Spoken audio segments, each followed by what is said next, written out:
Ladies and gentlemen, please take your seats. The show is about to begin.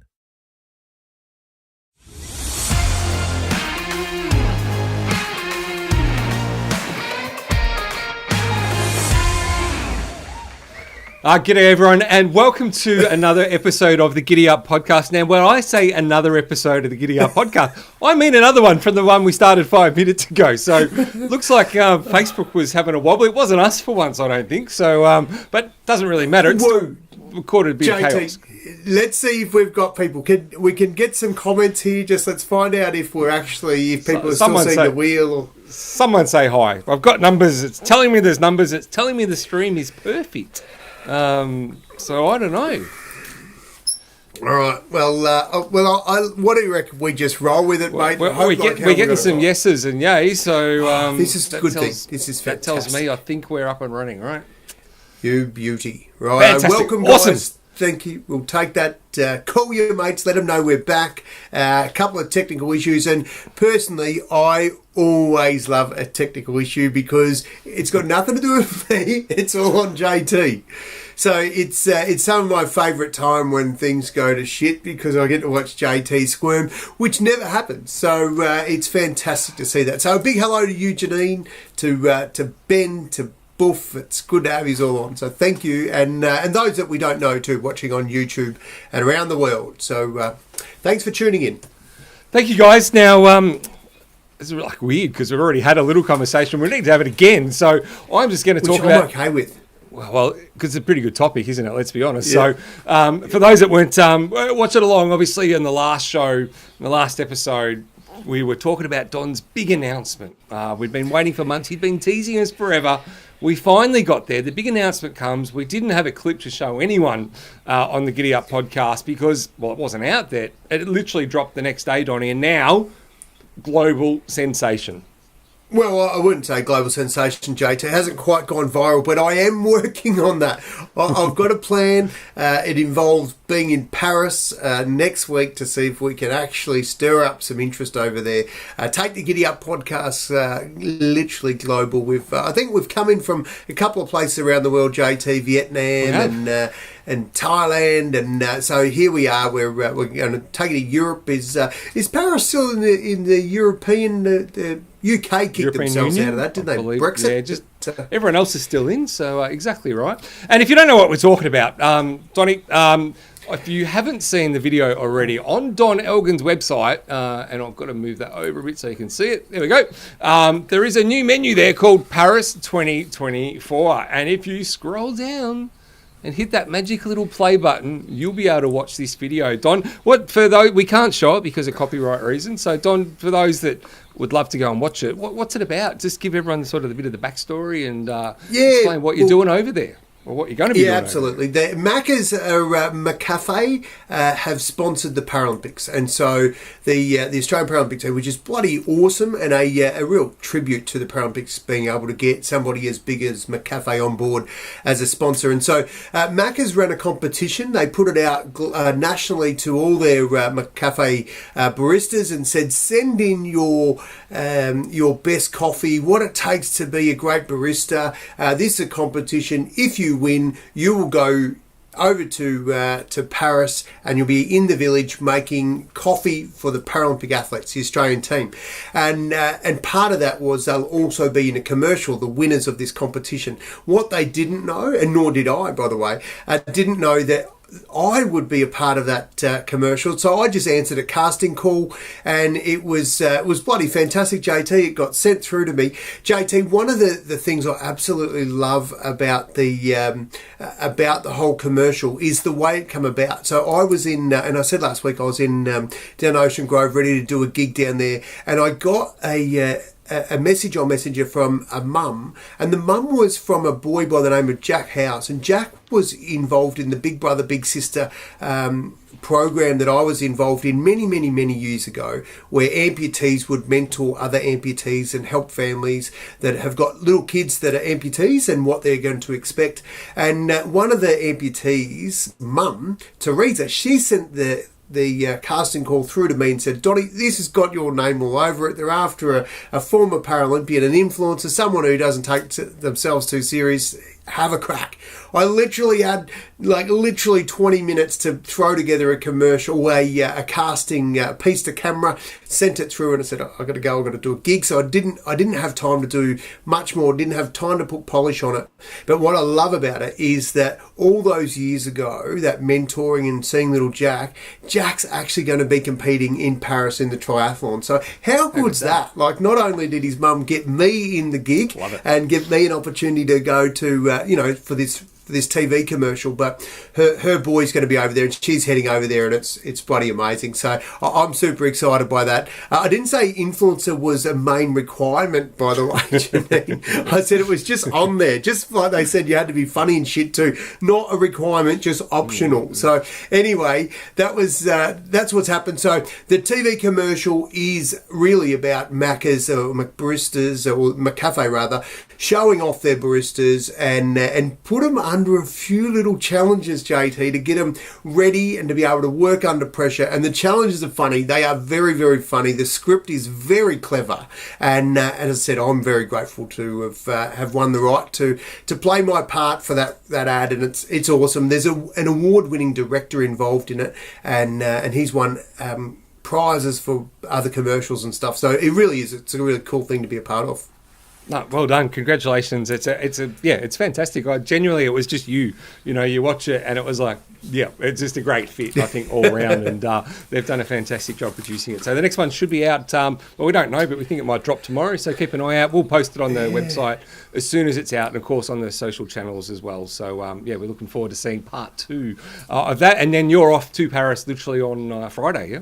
On Friday, JT, I fly out, so I head over to Perth, and then I've got the 17-hour direct from Perth to Charles de Gaulle, and I've never actually been on a plane for 17 hours, JT, and that will be interesting. So I am looking forward to it. I think it's because they've got those like when you're at the front of the plane, they've got those lie down beds and everything like that, mate. So you should be. I think you've got their own door you can close off and just kick back for 17 hours, mate. You're a big celeb like yourself. It's I'm surprised it's not on a private jet, but I mean, that's nice of you to settle for first instead of demanding. Have we got any other segments to talk about? You're just talking right. No, JT, the beautiful thing is I did sneak into Gold for Life, but it means absolutely stuff all when you're just there. But I have put a bid in to see if I can get an upgrade. Do you know yet? Trust me, mate, you will know if I get it. I haven't got it yet, but I haven't also received a message saying I'm unsuccessful. So I'm sort of riding my luck.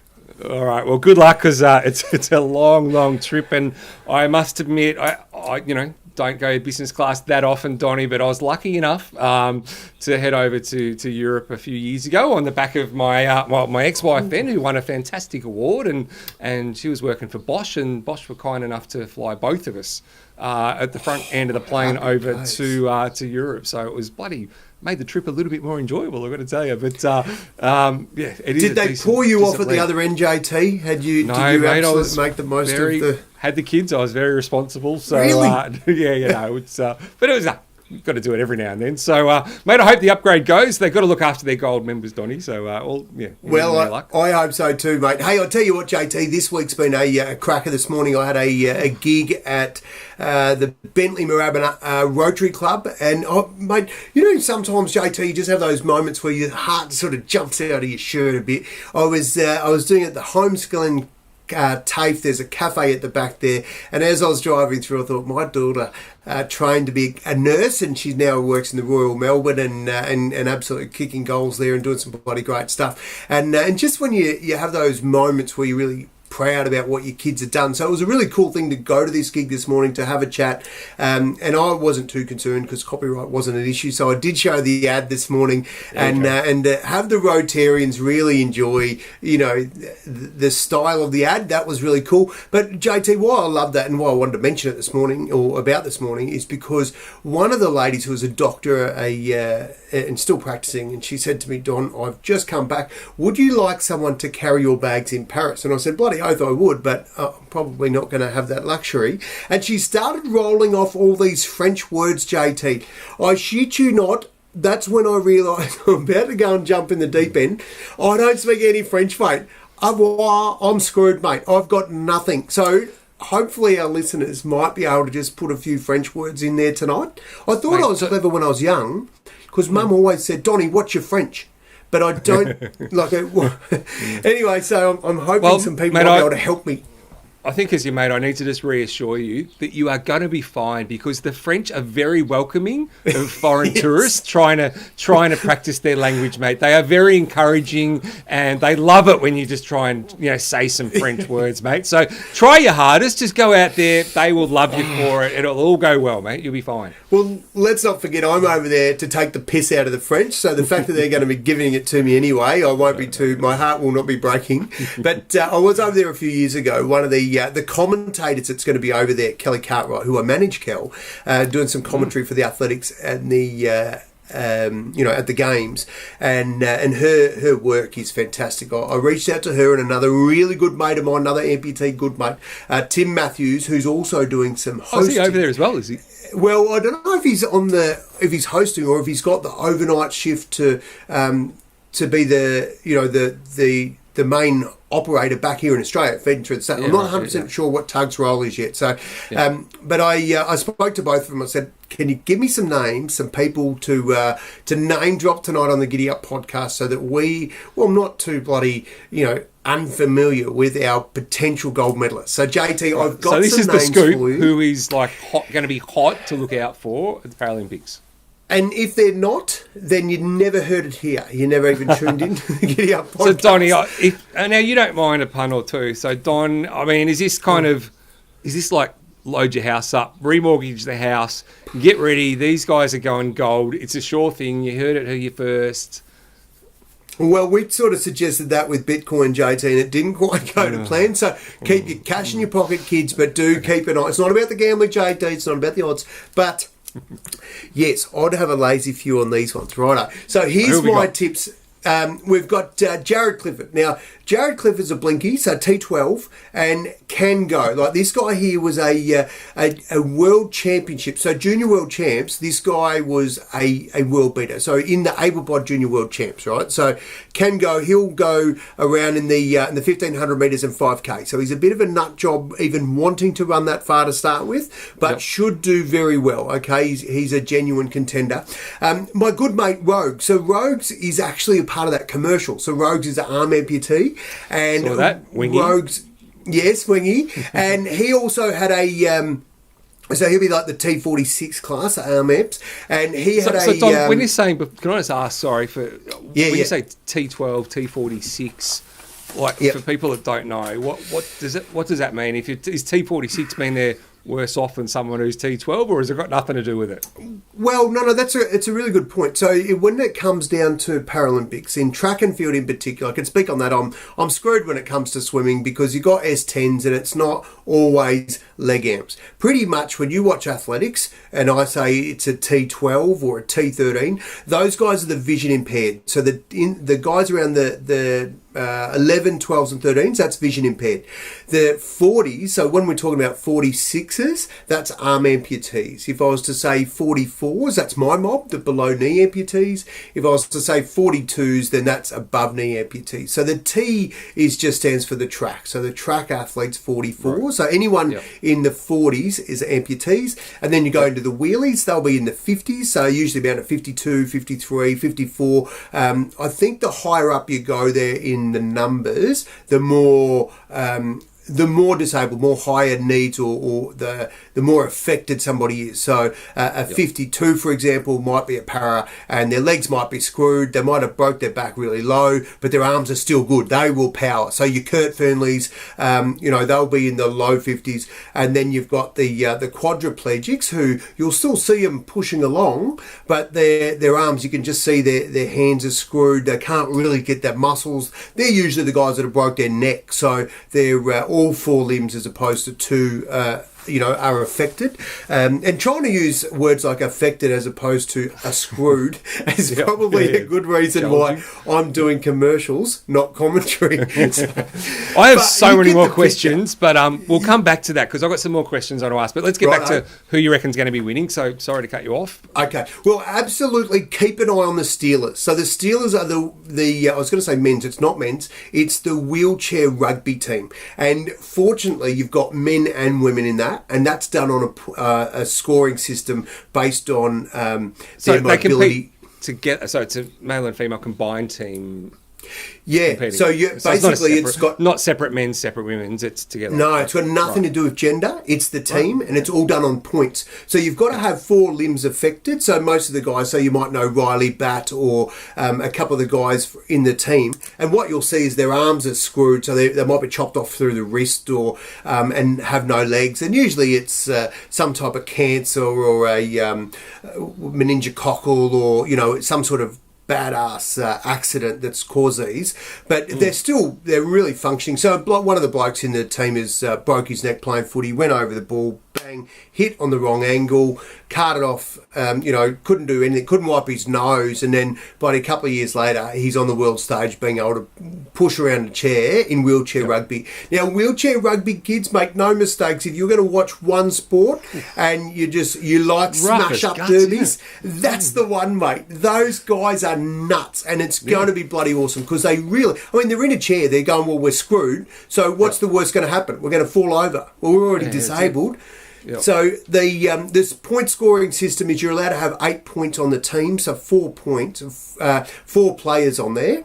And what you'll do is you'll have typically somebody like a Riley Batt, 2 arms and 2 hands and 2 feet missing. He'll be worth 3.5 points. So him and another 3.5 pointer, that's 7 points straight up. So those guys are really your scorers. They're flying. They're really dominant out there. And then you get the other guys, the blockers and the low pointers. They're the guys that don't have that strength and can't push around a great deal. They can push around, but they're not having the same impact. And they're really low point scorers. So you can have, say, 2 of those guys on at the same team. So the coaching of wheelchair rugby is bloody awesome. So the Steelers is the Australian team. Absolutely well worth watching. There's a doco at the moment on Channel 9. The first episode dropped last night, and that'll be on again maybe next week or in a couple of days, but absolutely worth watching that. And it's one of those stories that it's not designed to just tug at your heartstrings and go, oh, inspirational porn, that's nice, disabled people doing something.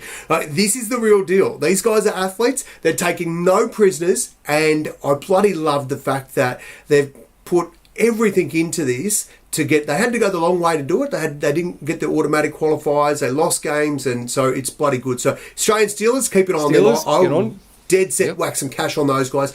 Rhiannon Clark, JT, I'm going to throw a name at you, more our era, our vintage, Melinda Gainsford Taylor, JT. Does that name ring a bell? Yeah. Sprinter, absolutely. Australia's fastest white woman. Back in the 200, back in around the Sydney days, around Freeman days, that era. Melinda Gainsford Taylor coaches a young lady by the name of Rhiannon Clark. She's 22 and she's 38, T38, cerebral palsy. JT, she will go all right. Make no mistakes. Keep an eye on her, and a lot to like about her. Vanessa Lowe, JT, you can't not know Vanessa Lowe. She's been all over the Channel 9 coverage. She's got no legs, and so it's really cool to watch because she's got the bloody blades out there running down there. Bang, hits the board, takes off for long jump.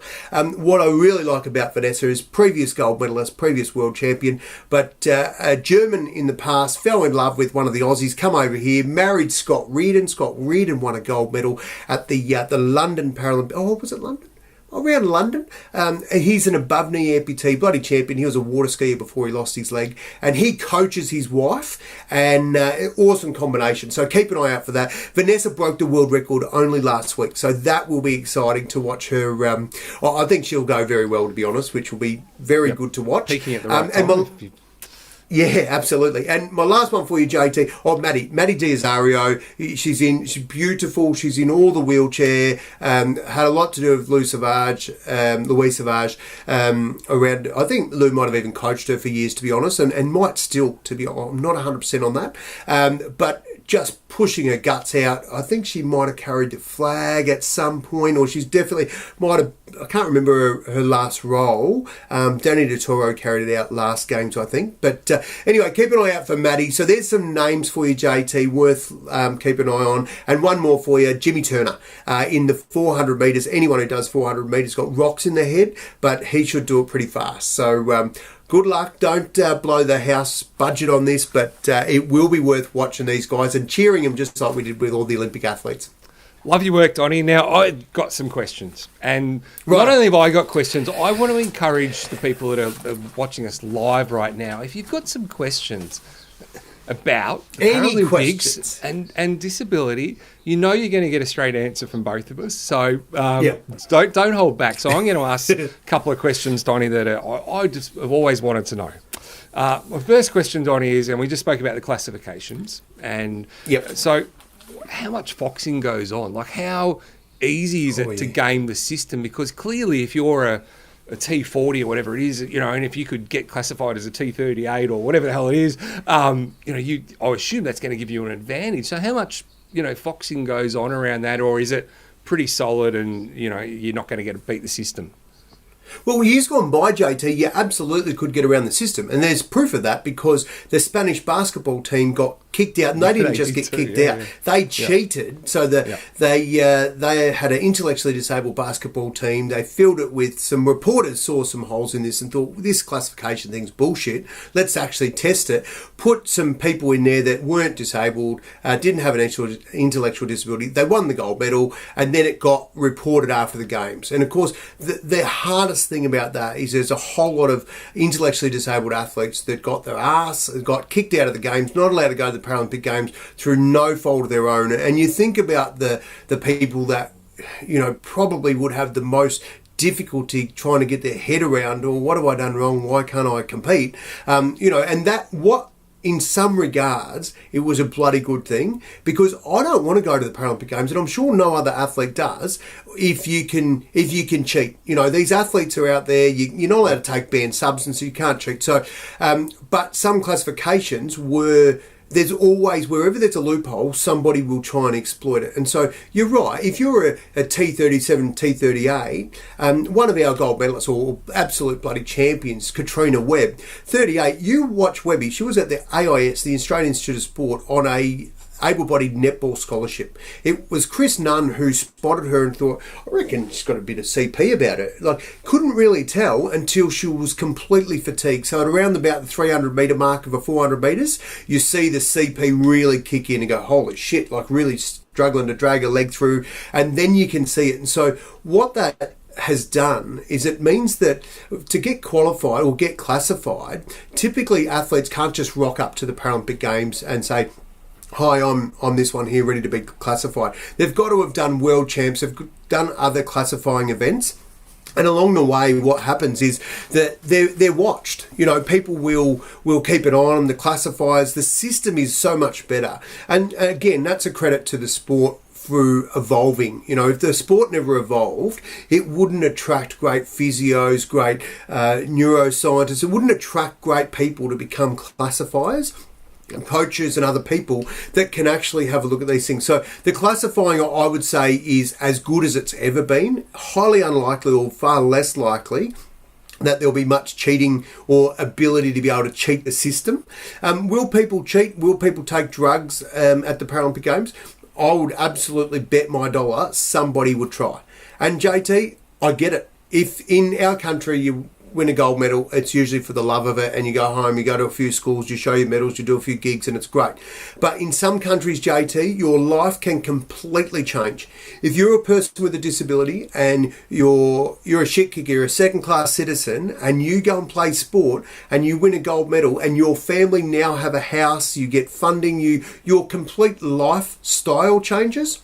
You tell me why those people wouldn't push the boundaries, mate. So we would be lying to think that the Paralympic Games are not going to have anyone who hasn't pushed the boundaries and attempted to cheat it. But I would like to think that there'll be enough funding, enough support to make sure people have got the drug test, that after they've done their results, they've still got to, you've got to prove that you haven't got drugs in your system, so which is a good thing. I think there's no such thing as too much drug testing. It does shit you as an athlete to have a knock on the door at a stupid time and say, hi, I'm from ADSTA or the WADA, the World Anti-Doping Association, you've been selected for an out-of-competition drug test, and then at that point, it doesn't matter what you're doing, that person tails you until you go to the toilet. So the system is there to stop drug cheats, but I would understand why somebody would attempt to do it if it meant that a complete lifestyle change for you, if the difference was you won a medal at the Paralympics. And we've seen it with the Philippines winning their first ever Olympic medal, only a couple of weeks ago. That guy's life has completely changed. So if you're somebody with a disability, look at that going, shit, I want what he's got. What do I have to do? I'll do anything. Then certainly people are susceptible to it. So here's hoping we don't see it, but I would like to think that these will be a clean games and everybody's there gets to, to play on a fair playing field. Okay, my next question on this, before we move on to some other topics probably, but all right, how do I put this delicately, Don? Straight, stuff delicate, mate, up the guts. What do you got? So, mate, you were born with a few things, but, below the knee amputee, right? So your classification when you're competing is T, what do you say? T44. 44, right? Now, what happens if, so you don't know life any different to that. That's how you're born. It's always been that way, happy days, and you're a T44. But if someone, has an accident, goes to work, or whatever, something bad happens, and sorry, mate, gonna have to cut you off below the knee, and they decide to compete, at some point, they pull their life together, and we've seen amazing stories, as you said, there's plenty of them that come. Are they still a T44, as in it makes no difference whatsoever if you were born that way or you just lost it in an accident or cancer or whatever it is, it makes no difference whatsoever? Is it the same classification? Absolutely. And so classification is all done on the ability or the amputee. In amputees' case, it's all about what's missing. They don't give a shit about your backstory. Right. It's not important. The athletes do, the coaches do, because that has an impact. If you and me, for example, we went to the athletics track every day and then you've lost your leg, your body, both sides is nice and even, you're strong. Mentally, you know how to run nice and even. I'm attempting to do that with half a leg missing. And so I'm trying to emulate that. So you're going to have some advantages, but you're also going to have some disadvantages. Some of those disadvantages with losing your leg or acquiring your disability later on in life are things that you've still got to come to terms with the fact that, you haven't got a leg. You're going to go through a grieving process. Typically, kids that are born without it usually work that shit out pretty young, and you see it at school, and they get bullied, but they get on top of that. They're able to move through that phase early, and that's an advantage. The disadvantage with losing a leg early is that there's the imbalance starts earlier. So for the first probably 40 years of my life, I didn't have a water leg, so it meant that every day when I wake up, I'd hop to the toilet and shower. So my right leg, without doing an ounce of exercise on it, my right leg it's muscle on muscle, like it's really, really strong. The issue with that is it also puts my hips out of whack because I'm hopping for the first part of every day. And so I have a lot of back problems, and that is a result of the imbalance from a long time of being an amputee. So that's what I'm saying is some of the advantages are mentally I'm able to deal with it a lot quicker than somebody who acquires it, typically. And physically, I've got stronger, but I've also got imbalance where you wouldn't have the imbalance. You've just got to get the strength to be able to use your leg, push down on it, and do that sort of thing. So then there's a lot of confidence comes too with being able to get the most out of those artificial legs, because if mentally you're thinking, shit, I don't know if I can push down on this thing, is it going to snap? What's going to happen? And you haven't built your quads and your hammies up to be able to get the return out of the blades, then you're not going to be able to get you need out of it. Could it go both ways, though? Because I can see the advantages, as you said, someone who's born that way, your body's built for it already, right? You're used to it, it's balanced. But I could have been a professional athlete. I could have been marathon runner, AFL footballer, whatever, at absolute elite level, and I have an accident, I lose a bit of a leg, but I have had the advantage of hardcore full training, and I'm still going to be T44, and okay, yes, I don't know how to necessarily use my leg well, but you can see how there might be you could argue a case either way for an advantage or a disadvantage. But is it a level playing field, I guess, is my question, because we've had all these discussions around gender and it's still going on, right? We're seeing some things that happened in Paris where a lot of people just sort of go, you've got to be kidding me, right?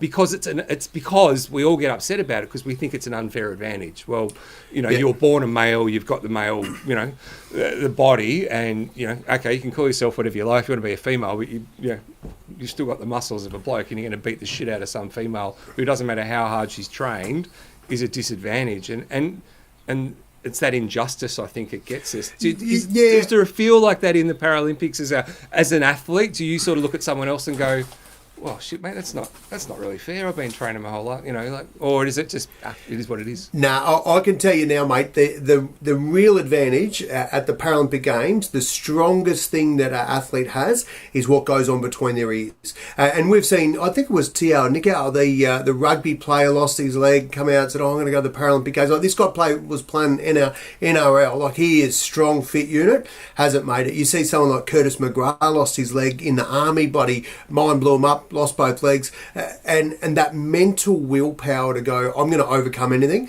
It's if you haven't got the support, you can have a really physical, strong body, but you lose a leg and you can't cope with that, mate, you're not going to the Paralympics. As simple as that. You've really got to be able to be strong in the head because you just get reminded every single day. You don't ever get to switch off the fact that you have a disability. And so if you can't process that and come to terms with it, then it becomes too big a burden. And it really is. It's not about, I've got, in my classification, yes, I'm missing half my leg, but also my fingers were a bit shorter. Means nothing in the scheme of things, but trying to do, say, shot put or discus, for example, when someone's got a decent hand, doing long jump, and my toes are tiny on my good foot, and, they're important. So, but you don't sit around whinging, oh, it's not fair, I've got little toes. You just go, okay, this is it, mate. We're going with what we've got. Let's see if we can get more airtime. So it's all about, honestly, it's so much to do with the mental strength. And that's why people like sports psychologists are so important, and being able to, make the most of getting what goes on between your ears right, so that you're not only able to compete on the world stage, but you're able to deal with what life throws at you. And we all know, mate, life's a bastard sometimes. It'll throw you under the bus without any notice. You'll be cruising along having a great day, and all of a sudden you're just having a shocker. You're having a fat day. You're mentally not right. The power as humans, I believe, is the way we think is our strongest asset. So getting that right, and regardless whether you're aiming to go to the Olympics or Paralympics or don't even like sport, my advice would be, if there's one thing you're going to work on being mentally strong, because it'll help you more times than not in life. Yep. And like you mentioned it a little bit earlier, the blinkies, right? The blind people. Now, I know I've known you for a long time, and you're always happy to take the piss and have a laugh at yourself. Hang on, JT, just before you go there, I just noticed a comment. I can't quite read it in the small print. Could you have a look? Is there something that we should put up? No, mate, I can't see any no comments there at all, mate. It's I have no idea what you're referring to. I love it. Hey, that's why 27 years, my friend. What a legend. Sorry, but go on. I did see that. I was trying not to laugh. So you mentioned and the reason I was trying not to laugh, because I know the truth, and I was like, really? Oof, come on, like it's mate, the blinkies. Like, do you sort of, as a Paralympian, do you sort of look at other classifications and go, bloody hell, that's hard work. I couldn't do that. Or do you sort of, does everyone sort of judge, is judge the right word? Do you sort of look at the others and go, yeah, I mean, everyone's got an a pretty opinion. tough gig. Like it's, it's... Bloody oath. And that's why, again, come that mental strength is, I remember Danny DeToro in the Sydney Games, we won bronze medals on the same day, and we were on the bus, and and she was saying along the lines of, got a bronze medal, okay, it wasn't a gold, but how good's this? We've got the opportunity to jump on a bus, we're protected, we get to play sport, we go home, we're loved, and you just go, that's bloody important. But it doesn't stop you. Look around, and you see the guys with no arms, no legs, you go, oh, you poor bastards, like often we refer to those guys as Bob in the swimming pool. But the thing that I really like about the Paralympics is people don't take themselves too serious. Like if you got there because you're bloody good at sport. There is another factor, and that is you got a disability. Usually that disability, you've heard it all. You know, people have taken the piss. Some people have bullied and overcome that. Some people, like Tug used to race against the guy who held the world record in his class. So he's an arm amputee. The world record holder in his class lost his arm because he was hit by lightning. Like, holy shit. Like, you know, when you hear some of these stories, like Curtis, you know, having his leg blown up in a mine, like some of these things that happen, like Kelly Cartwright, 15 years of age, having cancer. You know, you're cruising through life thinking you're going to play netball for Australia, and then you go to the hospital because you've got a sore knee, and sorry, that's coming off. Come back in 2 weeks, we're chopping it off. So everybody looks at the other classes, and that's what we will experience, I think, with the Channel 9 coverage, with the Paralympics being mainstream, with Macca's jumping on these ads, is bringing it to the forefront, and it is without the tear jerk and wanting to make people feel bad. It is a beautiful reminder of how good we've got it. And if you see life that way, that the half glass full approach, then this is going to remind you that your glass is probably closer to filled up than empty when you see the Paralympic Games. Like some of these stories are about to blow people's mind, JT, and everyone looks around like we all, like the amps are the luckiest bastards ever, because one, having a disability, you hop out of you get a disabled car park, right?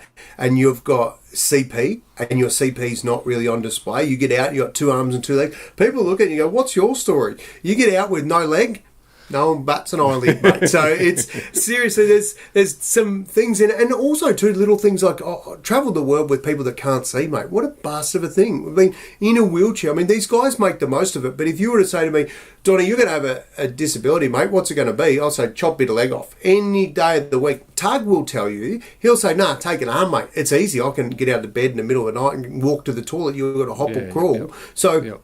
I think, you know, being grateful for what you got or what you haven't is bloody, again, same old thing, mate. It's the way we look at it. Mate, love it. Very, very good message. Thank you. We won't start that again. We'll start again. We'll start again. Mate, thanks for sharing, because I think, you know, I said it's good just to hear it from someone who's been there, and often people are just so, I want to know, but I better not ask. You know, someone might get offended or whatever. Well, we won't. Don won't. Oh, we don't do offending here, mate.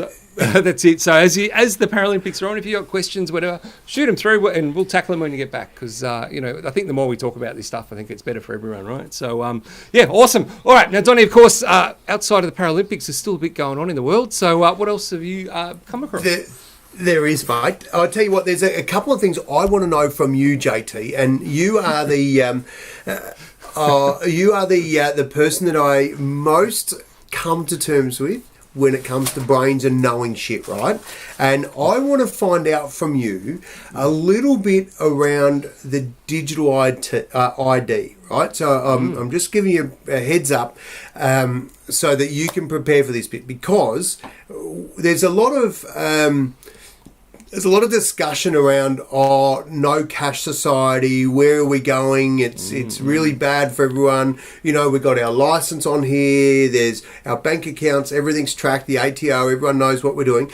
I want to, we've spoken off air, and obviously we're mates, and we chat a bit about different things and some of the topics we discuss. And usually it's our debrief after the show that you know, prompts me to go, holy shit, that's got to be on the agenda for next week. We spoke after the show finished last week around digital ID, and I think it come on the back of the a few weeks ago we talked about the passport being all digitalised now, and you know, so I want to hear it from you, and you're one of these people that I would say I'm a typical optimist and don't really give a shit. You know, if someone's watching me and my footprint, like, knock yourself out, enjoy the ride. You will be somebody who'll go, hang on, why do you need to know? And what's the implications of this? So I want to ask you, JT, digital ID, is it a good thing for society?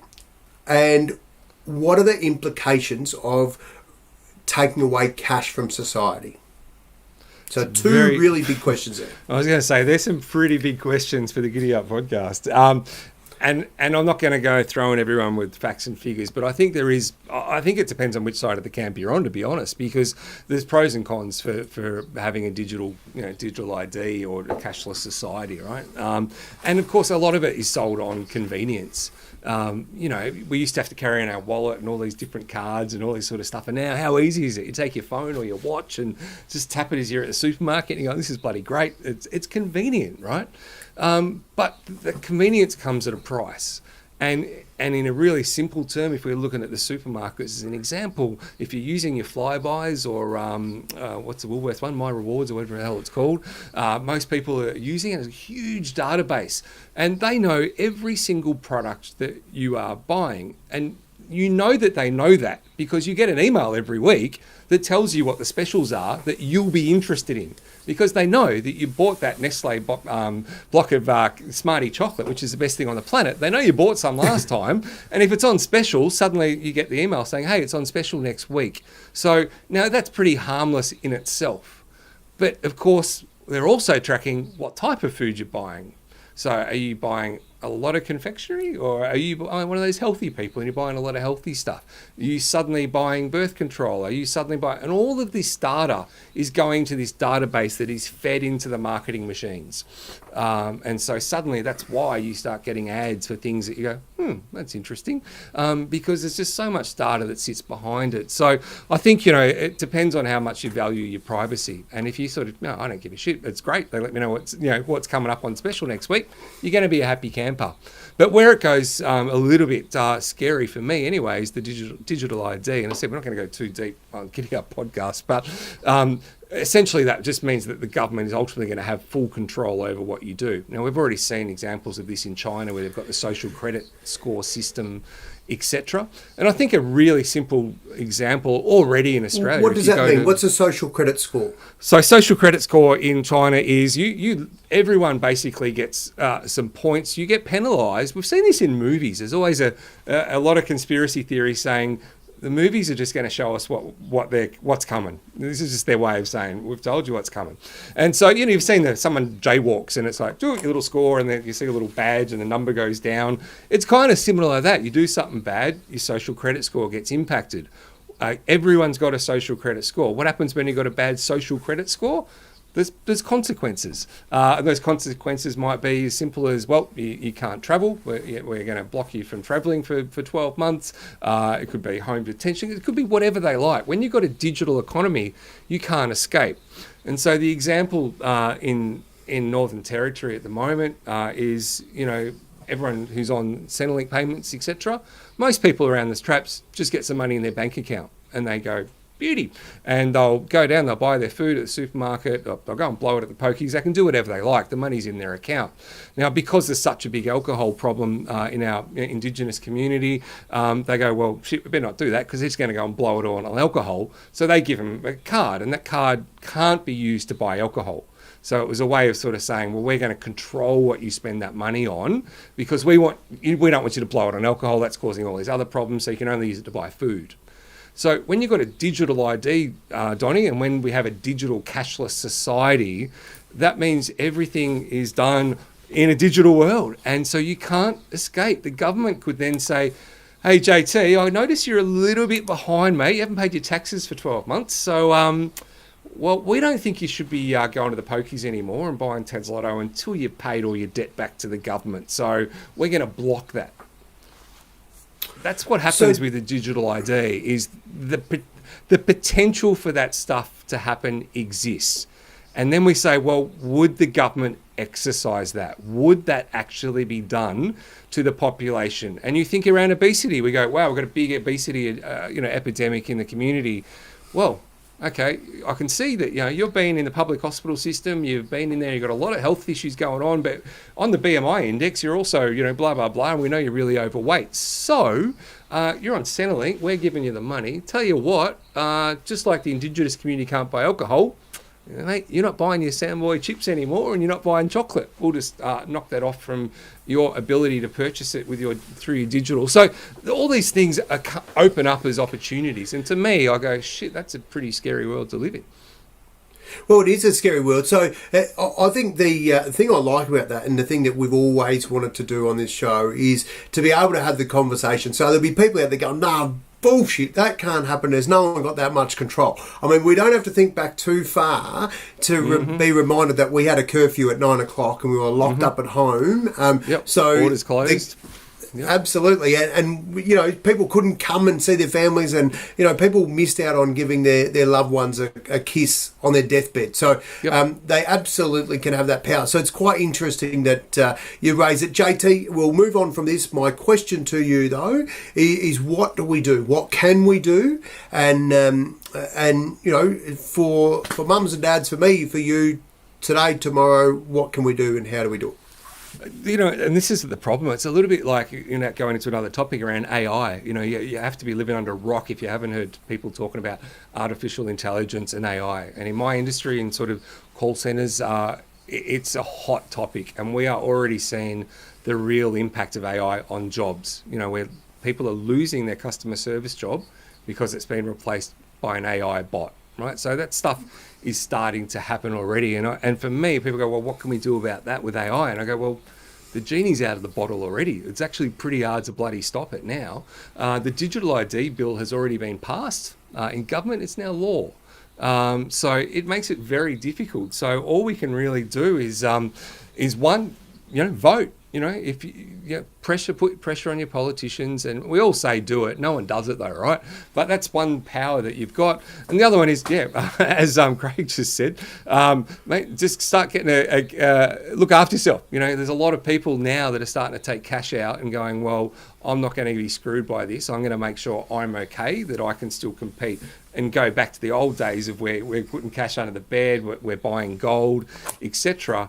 And if you don't think this stuff's happening already, I don't know if any of our listeners are with the Commonwealth Bank or some of the other banks that are out there. Just tell me how few are ATMs that exist now. They are disappearing like no tomorrow. And it's all because, people aren't using them, etc.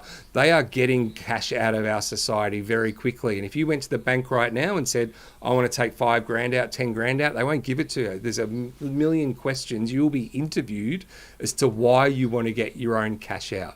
So it's happening right now between our very noses, and I don't think it'll be too long before, you know, cash is going to be a distant memory. JT, I watched interestingly today, and I found out that today a block of gold for the first time has hit $1 million US. So for a block of gold, so I don't know how many of those you've got and whether you're willing to cash them in or sling me a couple. But I was going to go to the bank tomorrow. I got a new balaclava for it, so I'm very excited. How much would you like? I don't know if we can get cash the old-fashioned way anymore, but we're happy still to do cashies. Brown paper bags work for us. We laugh at that, but there's banks now that are cashless already. Oh God! But and we're looking main banks here. We're talking Commonwealth Bank, ANZ, etc. A number of their branches have gone cashless. So the good old days of throwing on the balaclava, Donny, mate, you're not getting anything. I'm gonna cut taking all the fun away. Here, take these, chef, and fill them in. Yeah. I know, right? JT, the GiddyUp Podcast is about giving shit away and sharing the love and a bit of insight. JT, we've got a couple of bottles of Spank. They're out last week. Jeez, I've got arthritis in my hand writing out all the addresses. JT, we've got the final footy tickets, JT. The final footy. If a big virtual kiss and cuddle for our footy ticket sponsor this year too. Still haven't been able to get the all clear to announce the name. Don't know who it is. Mystery. But how good's that? And bloody good seats too. My boy won the tickets last week, and we went along to one of the games. And seriously, Medallion Club, you're sitting there like king shit, mate. Best seats in the house. Loved it. So whoever wins tonight, it's the last game of the year. It's Richmond versus someone. I forget who they're playing at the MCG. So JT, that's coming up, and we'll make sure that we get everybody on the wheel. So get ready to. Have we got the question, JT? I was going to say, have we got a question? We do have a question. We do. I think it's an Olympic-themed fast runner question, JT. I think it might be, and let me find it. Here it is. So, Gold Coast, Richmond versus Gold Coast, JT. Richmond versus Gold Coast. All right. So, wheel coming up. Question time is go. So, Usain Bolt was born on this day in what year? Was it A, 21st of August. 1976, B, 1986, C, 1996, or D, 2006? So what year was Usain Bolt born in? A, 76, B, 86, C, 96, or D, 2006? You got 10 seconds to go.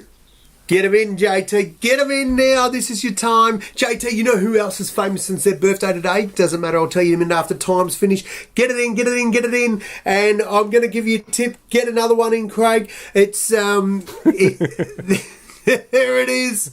I'll tell you what, they're coming in thick and fast. Hello, Emma and Kevin, Janine. We love seeing these faces pop up there. Kelly, I tell you what, a lot of people, 1996, that was the year of Atlanta.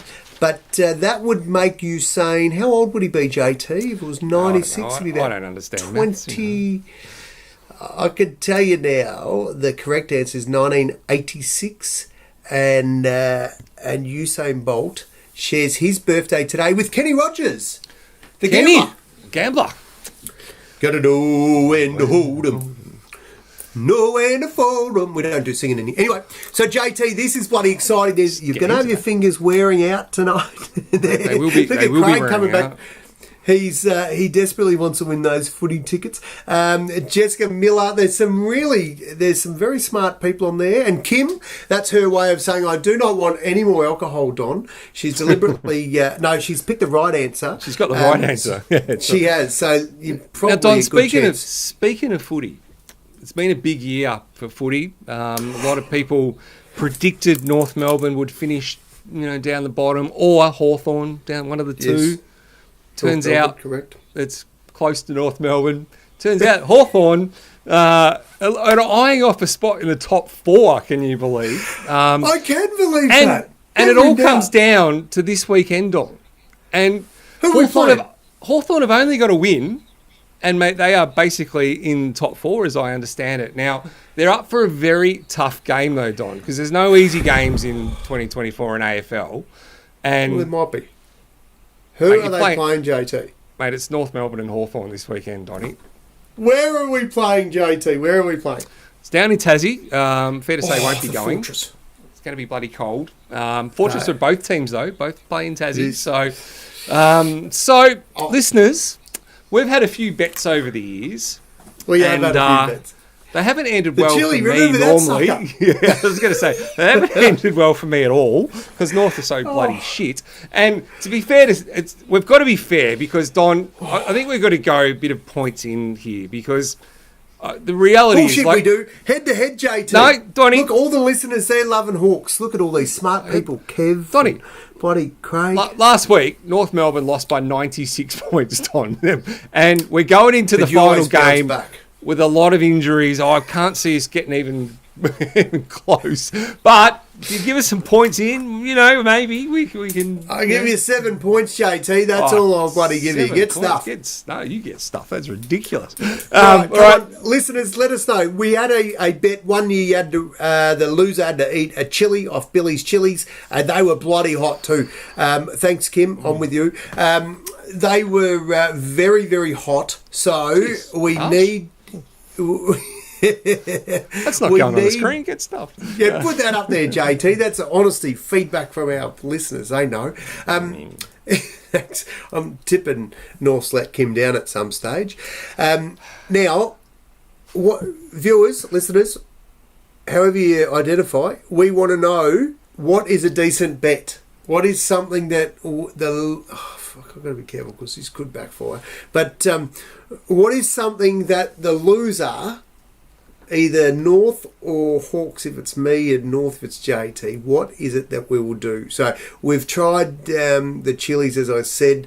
JT, I think we did in our first... Do you remember our first one? I forget what our first one was. But righto, so we need your influence here. An ice bath. Oh, Craig, you're a nasty piece of work. Mate, there's no way I'm going on a head-to-head bet because we have not got a hope in hell. Come on, there'll be something, JT. There's none. There's no hope whatsoever. But speaking of getting our listeners... on ice bath, guys, because this could be very good to see the male model JT all bloody nuded up for this ice bath. Just give us a vote if you'd like to see the ice bath, guys. I'm happy to have a sauna. Ear and nose wax. Holy shit. I reckon they can look too close up our nose, JT. That's what that's. You're off to Paris next week, and Paris is it's a pretty interesting place. So are we going to put the challenge out to the listeners, Don, to maybe nominate some places that you might want to be doing some selfies? Done.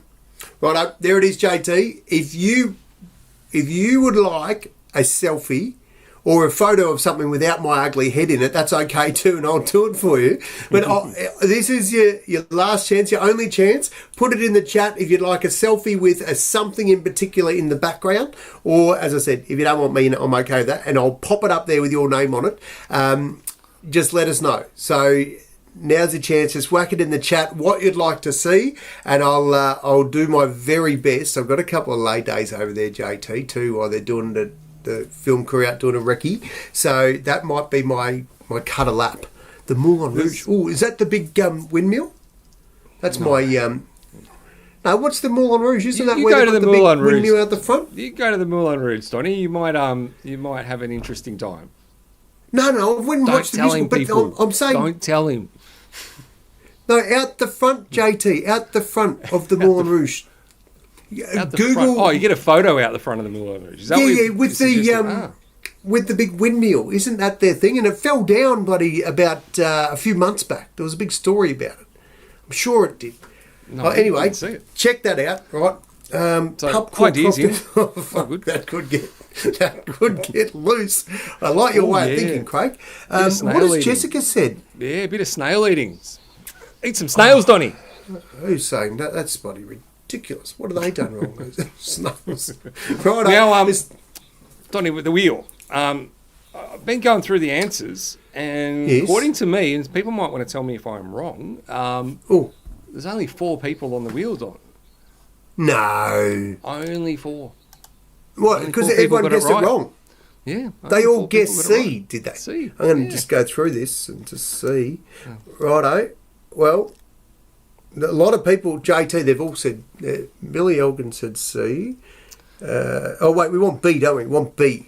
Millie said B. Craig said B. Might have been a false start for Craig. But it's on there, so... who else we got? I tell you what, shave your head.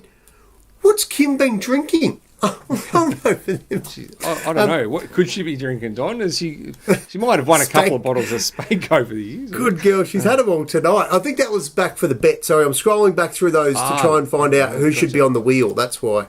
Well, I swim in the Scenes River. I've got 4 so far. I was going to say... now, Don, while we're thinking about that, we haven't actually done any of our bloody segments tonight, but I'm just going to do one because I think you had what have we got? Well, something that you wanted to share with everyone as soon as I can find it. So what segment is coming up? I'm all over this. Rewind, Donny. JT. This is how we're going to fill the wheel. Yes, got it. Oh. Hey, kids. Hit the time of my life. You know the soundtrack, even though I just butchered it, but it's from Dirty Dancing. What JT? Yeah. That was impromptu. Anyone that can just pop in the comments what year Dirty Dancing come out, you've got 30 seconds. You get it right, you're going on the wheel. Because JT hasn't got enough work to put people on the wheel. So I'm just throwing that up there. JT, do you know what year it was? Without looking at the run sheet, I do because it's in the run sheet. I think I just want a stupid question. I would have got the decade. I would have got the decade right. I wouldn't have got the year though. I don't think. Okay, righto. Well, let me give you a tip, viewers, listeners.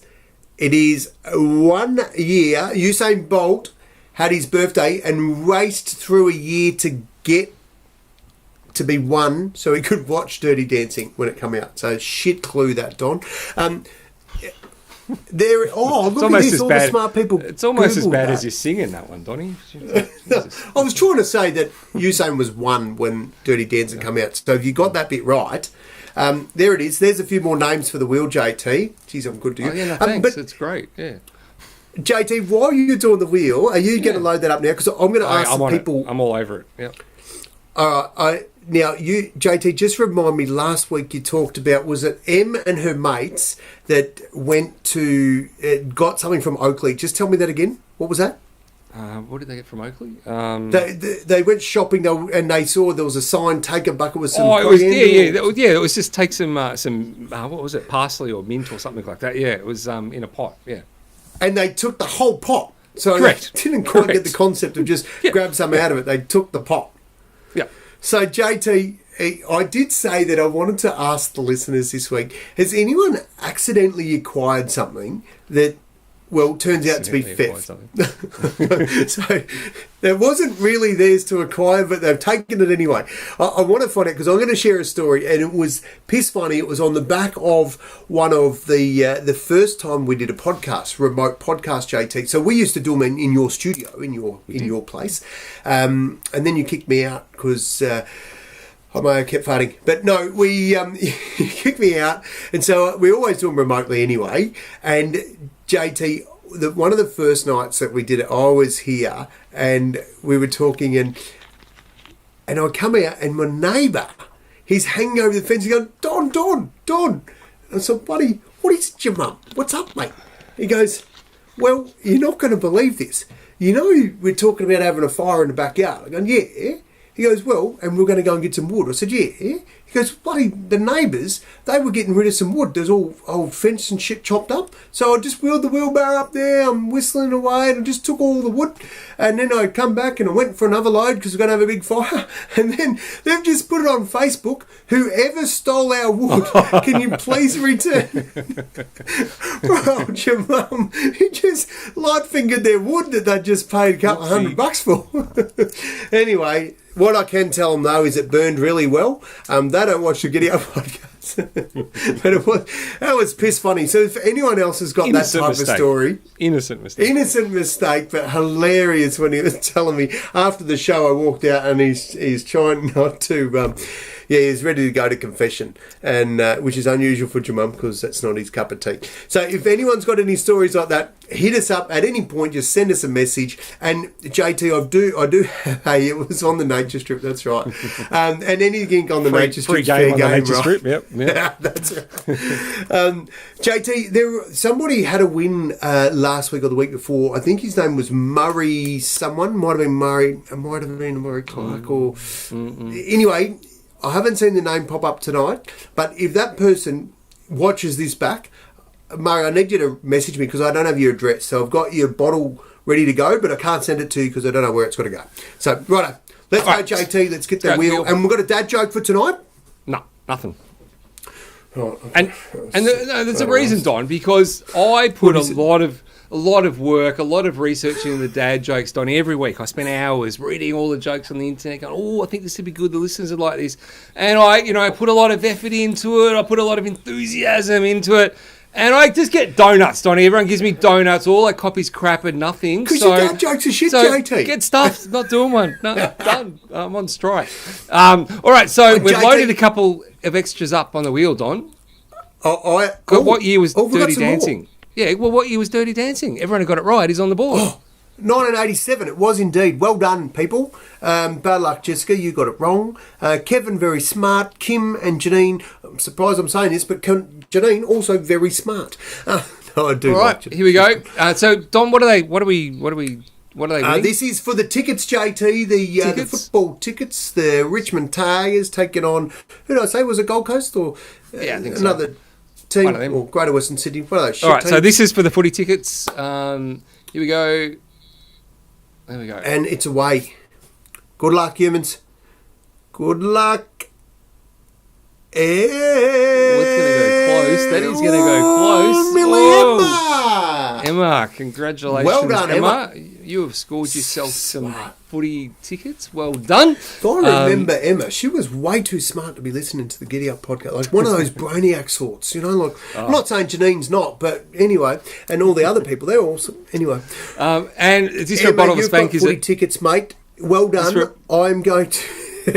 I'm going to reach out to you, or you're going to reach out to me, so I'm going to need your email address so I can forward you the tickets. Make no mistakes, the Medallion Club tickets of the MCG are the bomb. So, and a huge big thank you to the person that supports us every couple of weeks with some wonderful tickets to give away. And it looks like Janine's just finally woken up from her afternoon slumber. All right, so this is another spin, Donny, for a bottle of Spank. Yeah, is that give right? it another go, mate. This for a bottle of French Finest. It's not really, it's for Spank, which is not made anywhere near bloody France. All right, good luck, humans. Oh, no. Well, that saved me some postage, hasn't it? Has indeed. Wow, there we go. A winner's a winner's. Exactly right. Win's a win. Take it. Enjoy. It's not like you don't know what's on the menu, so happy days. Might be hard to work it out. All right, Donny. Before we wrap up, because we've been crapping on forever, it was going to be a short show, and we've now gone way over an hour. Obviously, Paris on next week. You're off on Friday. Final thoughts, Donny? I'm going to give you a second. Bullshit, JT. Wait, no, I'm taking over the dad joke. JT, give me the dad joke stinger. Give it. I've got this. I've got it. JT, I've got it. All right. Dad joke of the week. I don't want to. Oh no, JT. Now I've got this sent through to me from. You're going the old. It was sent in to me already. Wow. Well, this is going to. JT, this is going to work out if it's a reliable source or not. That's what I was saying to you. Now, JT, this is a little bit factual because that's what we do. We deliver facts here on the GiddyUp Podcast. JT, did you know it takes 7 seconds for food to pass through the mouth to the stomach? A hair can hold 3 kilograms. The length of a penis is 3 times the length of the thumb. The femur is as hard as concrete. A woman's heart beats faster than a man's. Women blink twice as much as men. We use 300 muscles to keep our balance when we stand. All the girls are still listening, and there is no doubt at all JT is still looking at his thumb. Oh, let us know. What do you think? Did I predict that or not? JT, read you like a book, brother. I reckon I'm pretty safe to get the segment back next week, just quietly. So no, JT, let's start with listen what the people say. Look at that, Janine. She's in fits. She knew. No, we like that. Oh, look at that. See, JT. Who do you want to do the dad joke, guys? I might have a new JT. I'm feeling the love here. This could be a thing. Right. Well, I've actually got a new segment coming up. It will be announced on the next show when we're back, but there is a new segment coming up as well. So, Johnny, always over to you for the final thought. And it's a big one. You're off on an international trip. You're back in your Paralympics, so I'm looking forward to this.